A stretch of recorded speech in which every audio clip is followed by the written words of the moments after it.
बड़ा प्रिंसिपल बोल रहे हैं, नहीं बोलूँगा सर।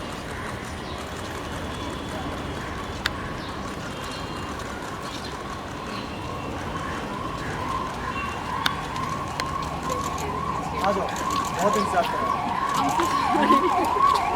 आगे मत जाओ कोई, बस वहीं पे ले लो, पहले सामने देखिए। जो प्रॉपर्टी से दूसरा मामला दर्ज हुआ था, उस मामले में आपको आरोपी बताया गया। आपने कई कोर्ट में दरख्वास्त की, राहत आपको सुप्रीम कोर्ट से मिली, क्या करना चाहेंगे? और आज आप आई हैं या किस यहाँ पर किस लिए बुलाया गया, क्या क्या कुछ होने वाला है? मैं फ़िलहाल तो यहाँ पे स्टेटमेंट देने आई हूँ, जो काफ़ी टाइम से पेंडिंग था। और ये सबको पता है कि मुझे पूरी तरह से फ्रेम किया गया, क्योंकि मैं बार बार मीडिया से इंटरेक्ट कर रही थी, लोगों के सामने सारी चीज़ें लेकर आ रही थी। क्योंकि हो क्या रहा था कि ये लोग सिर्फ वन साइडेड खेल रहे थे, इनको जो मन में आ रहा था वो लिख रहे थे, जो मन में आ रहा था बोल रहे थे। तो बहुत ज़रूरी था कि मैं अपना पक्ष रखूं। तो जब मैंने अपना पक्ष रखना शुरू किया, क्योंकि कॉन्स्टिट्यूशन में सबको हक है कि वो अपनी बातें रखें, तो मैंने अपना हक पूरी तरह से यूज़ किया। मैंने अपनी बातें रखी तो मुझ पर केस किया गया, पूरी तरह से मुझे फ्रेम किया गया। मेरे पास प्रॉपर प्रूफ है, मेरे पास प्रॉपर रॉ फुटेज है, CBI के पास भी एक कॉपी है, मेरे पास भी एक कॉपी है, मेरे पास NOC वीडियोज़ हैं।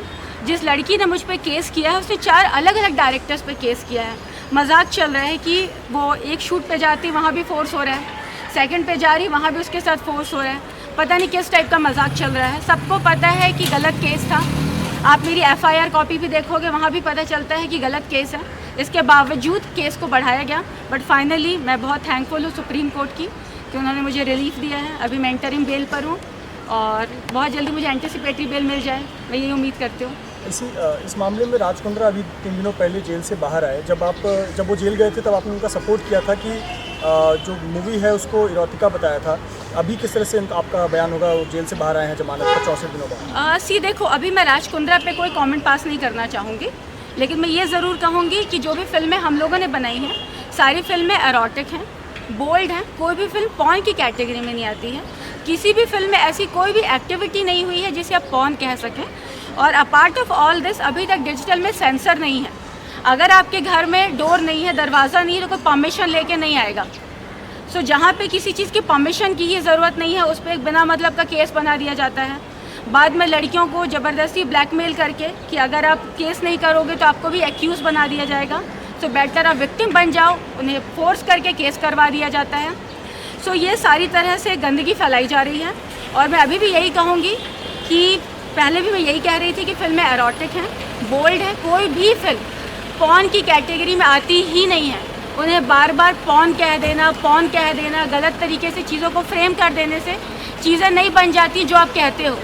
सच सच ही रहेगा। और मेरे पास हर चीज़ का रॉ फुटेज है, मेरे पास हर चीज़ का प्रूफ है। प्रॉब्लम ये है कि ये प्रूफ मैं तब दिखा सकती हूँ जब केस खुलेगा। अभी तो फ़िलहाल जो लड़ाई चल रही है वो सिर्फ इस चीज़ की लड़ाई है कि इन्हें मुझे JC में रखना है या PC में रखना है।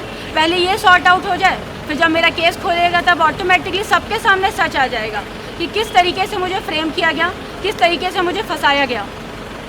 एक आखिरी सवाल, आप कह रही हैं कि फ्रेम किया जा रहा है जबरन। जो इस केस में जुड़े हुए लोग हैं उनको बोला जा रहा है कि आप बयान दो या लड़की को FIR करने के लिए कहा गया। कौन लोग हैं वो, क्यों कर रहे हैं, कौन लोग? क्योंकि केस बहुत कमज़ोर है। जब आप कोई केस बना लेते हो आपको भी जवाब देना पड़ता है कि आपने केस क्यों बनाया है, क्योंकि आप भी किसी न किसी को आंसरेबल होते हो। आपके हिसाब से कॉन्स्टिट्यूशन नहीं चलता। तो जब आपको पता होता है कि आप कमज़ोर हैं तो आपको 1-2 कड़ियाँ और जोड़नी पड़ती हैं। कहते हैं ना, अगर रस्सी कमज़ोर है तो गठान लगानी पड़ती है। तो वही चल रहा है यहाँ पे। इन्हें पता है कि पॉर्न का कोई केस ही नहीं बनता, क्योंकि अभी तक डिजिटल पे सेंसर नहीं आया है। तो लड़कियों को ज़बरदस्ती प्रेशर देकर ये कहा जाए कि फोर्स करके शूट करवाया गया है, जो कि कभी नहीं हुआ।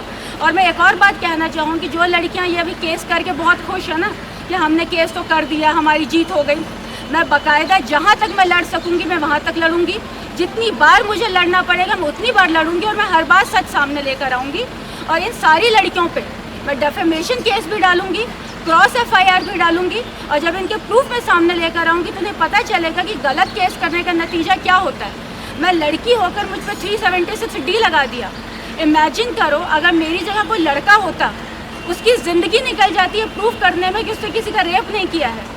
यहाँ लड़की को प्रूफ करने के लिए 5 मंथ्स लग गए। मैं 5 मंथ्स जेल में थी एक रेप केस के लिए। यहाँ रोड चलते हुए किसी आदमी पे एक लड़की बोल देगी ना, इसने मेरा रेप किया, इसने मुझे छेड़ा, कोई सफाई नहीं मांगता, कोई नहीं पूछता, कोई एक प्रूफ नहीं मांगता। तो फिर ये तो गलत है ना। आपको लड़ने का हक है, मैं लड़ूंगी। और इन सारी लड़कियों को ये सबक मिलना चाहिए कि गलत केस नहीं करना चाहिए।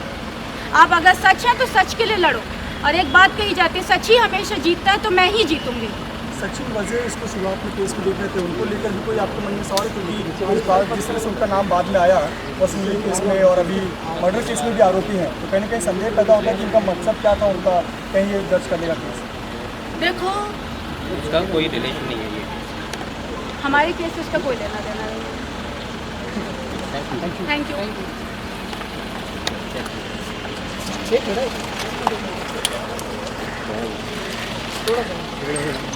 दिवाकर दिवाकर माइक